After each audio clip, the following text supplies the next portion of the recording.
you today, kids? I hope you are fine and always happy at home with your family. Alhamdulillah, today we meet at Science Time. Still on our central idea, their exploration leads to discoveries, opportunities, and new understanding.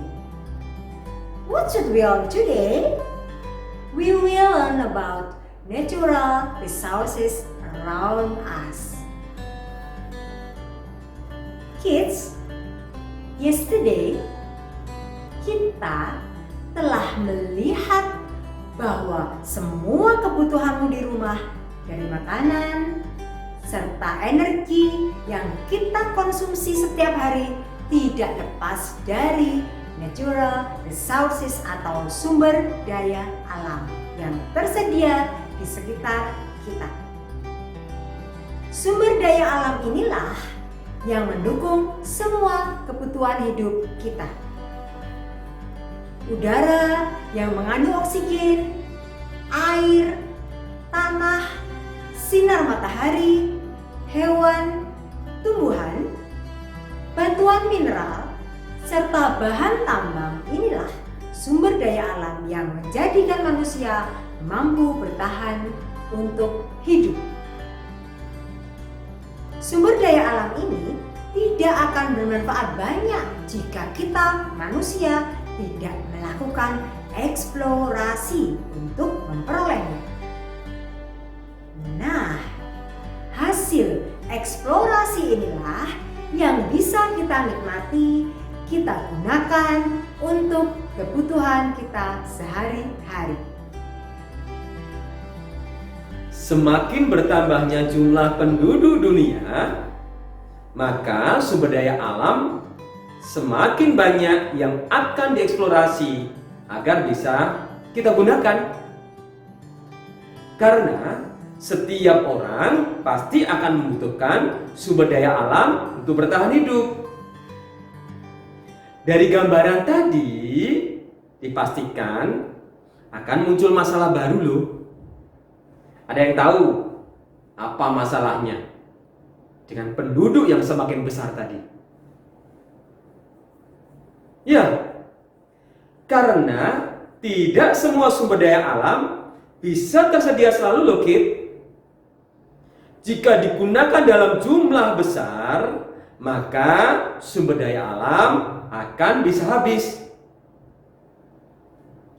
Tapi ada sumber daya alam yang akan tersedia terus-menerus selama hidup manusia. Ada pula sumber daya alam yang akan habis dalam jangka waktu beberapa tahun yang akan datang. Sumber daya alam yang terus ada ini masuk dalam sebuah kategori sumber daya alam yang dapat diperbarui atau terbarukan. Istilah dunia yang dipakai untuk sumber daya alam yang terbarukan adalah renewable. Sedangkan sumber daya alam yang akan habis masuk dalam kategori sumber daya alam yang tidak dapat diperbarui atau tidak terbarukan. Juga dikenal dunia dengan sebutan non-renewable. Wah, istilah baru ya. Renewable dan non-renewable merupakan pengelompokan sumber daya alam atau natural resources menurut ketersediaannya. Coba yuk kita identifikasi bersama-sama di antara berbagai sumber daya alam ini.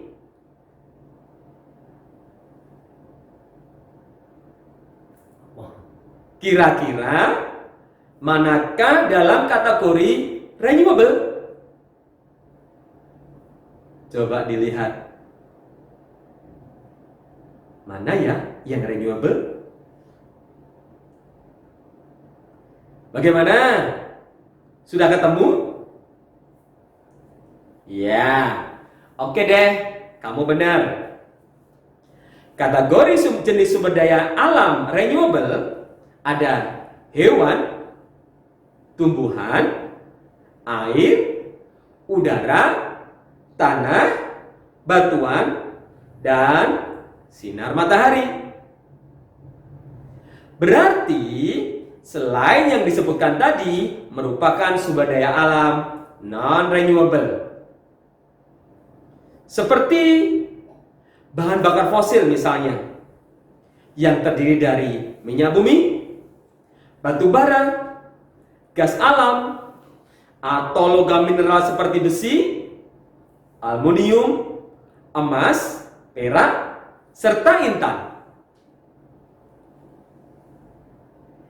Hewan dan tumbuhan disebut sebagai sumber daya alam renewable karena untuk menjaga keberadaannya sangat mudah, cepat untuk dikembangbiakan serta ditumbuhkan. Dalam hitungan bulan pastilah bisa dipanen. Begitupun air, angin, sinar matahari, serta tanah juga termasuk dalam sumber daya alam renewable. Karena dia akan terus tersedia tanpa kita mengadakannya. Kids, ada satu lagi loh sumber daya alam renewable yang sangat besar di Indonesia, tapi baru sedikit pemanfaatannya. Do you know, kids? Indonesia merupakan negara yang dikelilingi oleh banyak sekali gunung berapi. Maka tak heran kalau Indonesia dijuluki negeri cincin api atau biasa kita sebut dengan The Ring of Fire. Banyaknya gunung api yang aktif membuat sumber daya alam panas bumi di Indonesia melimpah ruah. Panas bumi ini merupakan sumber daya alam yang renewable, yang akan terus ada selama magma di perut bumi terus menganga. Nah, penasaran kan dengan sumber daya alam panas bumi? Jika kalian ingin tahu, coba kalian cari sendiri, mengeksplor sendiri, ya melalui mesin pencarian yaitu Google. Atau lihat eksplorasinya di YouTube dengan keyword geothermal atau panas bumi. Kalian bisa searching di YouTube dan Google. Di awal tadi kita sudah menyinggung tentang adanya sumber daya alam non-renewable, sumber daya alam yang tidak terbarukan. Mengapa disebut dengan demikian?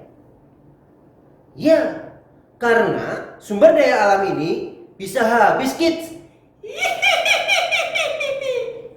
Kok bisa habis? Kan bisa dibuat lagi. Bisa sih, kan nggak mungkin. Karena itu menyediakannya lagi butuh waktu yang lama sekali, berjuta-juta tahun. Minyak bumi atau batu bara yang dieksplorasi manusia saat ini misalnya, itu terbentuk dari fosil. Apa itu fosil? Fosil adalah makhluk hidup yang terkubur di dalam perut bumi serta mendapat panas dan tekanan bumi selama berjuta-juta tahun. Alhamdulillah, kita harus bersyukur, kids.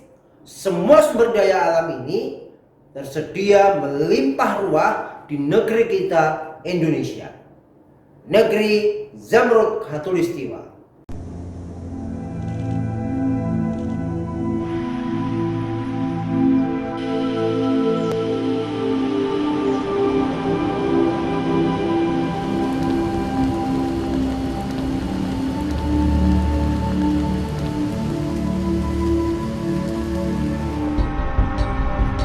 Indonesia terletak di lintasan garis khatulistiwa yang membentang dari Sumatera, Kalimantan hingga Papua. Keindahan alam Indonesia yang terdiri dari pesisir pantai, gugusan pulau-pulau, barisan pegunungan dan hijaunya hutan belantara menjadikan Indonesia disebut sebagai Jamrud Khatulistiwa.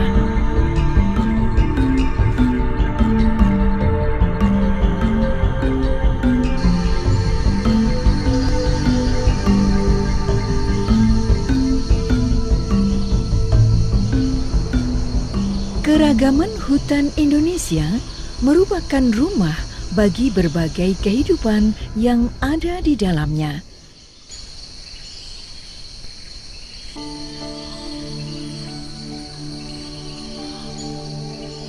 Keanekaragaman hayati yang ada merupakan terbesar kedua di dunia setelah Brazil. Dari seluruh keanekaragaman hayati tersebut, 10% spesies tanaman, 12% spesies mamalia, 16% spesies reptilia dan amfibi, dan 17% spesies burung tumbuh dan besar secara alami di belantara hutan Indonesia. Banyak dari spesies tersebut bersifat endemik, yaitu hanya dapat dijumpai di Indonesia.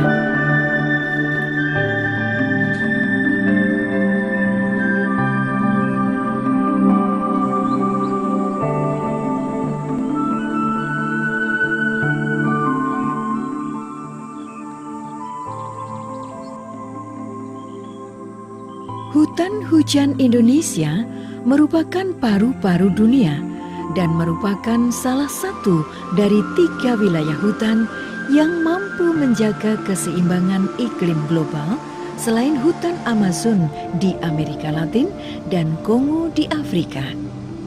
Keberadaannya sangat penting bagi 7 miliar warga dunia.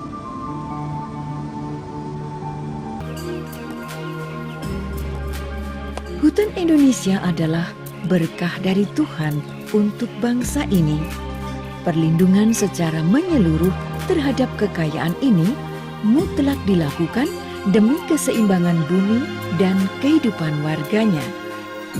Menjaganya untuk Indonesia Raya tetap jaya sentosa.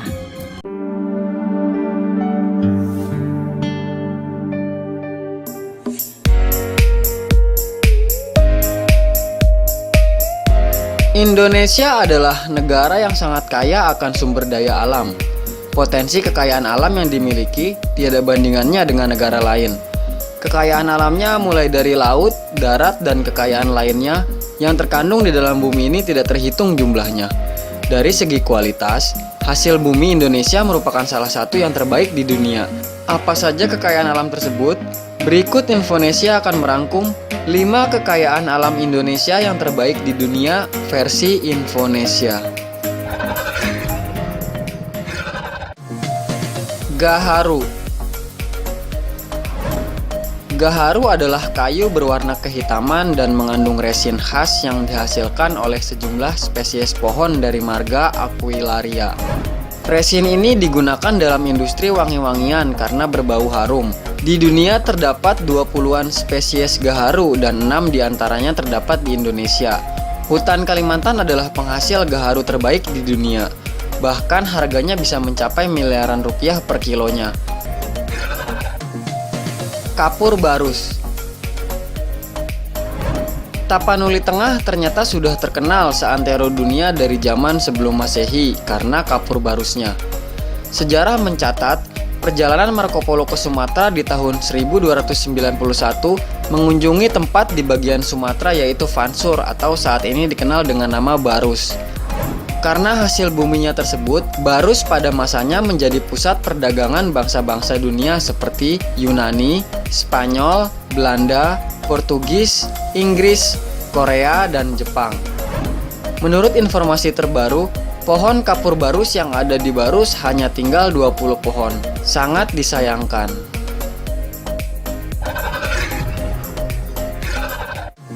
Gas alam. Indonesia juga termasuk penghasil gas alam terbesar di dunia dengan lokasinya di beberapa titik seperti Bontang di Kalimantan Timur, Arun di Nangro Aceh Darussalam, Tangguh di Papua, Pulau Natuna, dan Blok Cepu. Indonesia memproduksi sekitar 2 kali lipat dari gas alam yang dikonsumsinya. Kendati begitu, ini tidak berarti bahwa produksi gas domestik memenuhi permintaan gas domestik. Cengkeh. Indonesia merupakan negara penghasil cengkeh terbesar dan terbaik di dunia, yaitu mencapai 73.000 ton per tahun dengan luas lahan mencapai 31.450 hektar. Awalnya penghasil cengkeh utama di Indonesia ada di pulau-pulau kecil di Maluku. Ada 5 pulau penghasil cengkeh terbesar, yaitu Ternate, Tidore, Makian, Bacan, dan Moti. Dulu sekitar abad 17 dan 18, cengkeh sama bernilainya dengan emas. Bahkan 1 kilogram cengkeh seharga dengan 7 gram emas. Emas. Indonesia merupakan negara penghasil emas terbaik di dunia, tepatnya di daerah Papua dan Maluku. Untuk tambang emas di Papua yang dikelola oleh PT Freeport milik Amerika, memiliki deposit karat emas yang jauh lebih baik dibandingkan emas dimanapun di dunia. Salah satu kriteria emas terbaik adalah berwarna kuning menyala, hampir kemerahan, dan ini hanya dimiliki emas di Papua.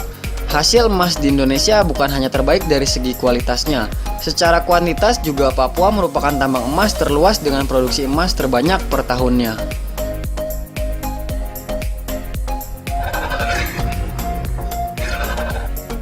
Demikianlah 5 kekayaan alam Indonesia yang terbaik di dunia versi Infonesia. Nah, kids, luar biasa bukan tanah air kita? Hampir semua sumber daya alam yang dibutuhkan manusia tersedia di negeri kita.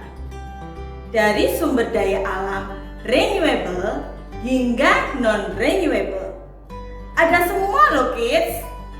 Tinggal bagaimana kita berusaha untuk mengeksplorasinya serta menggunakan dengan bijak.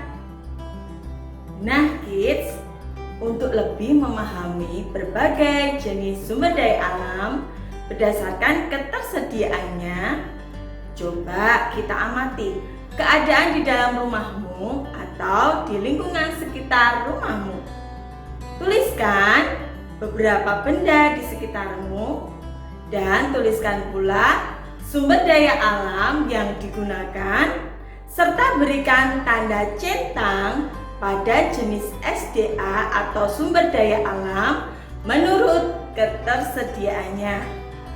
Kegiatan ini dapat kalian isi pada worksheet yang Us kirim nanti.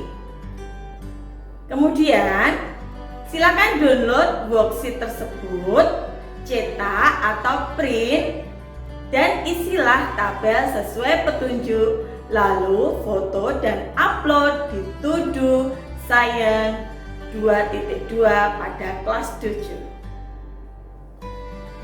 Baiklah kids, sampai di sini dulu ya belajar kita hari ini. Is it interesting to explore natural resources? Yes, of course! I hope you understand about our lesson today. If you have any question, you can ask the teacher at Zoom meeting time. Okay? Bye-bye. See you again. Assalamualaikum warahmatullahi wabarakatuh.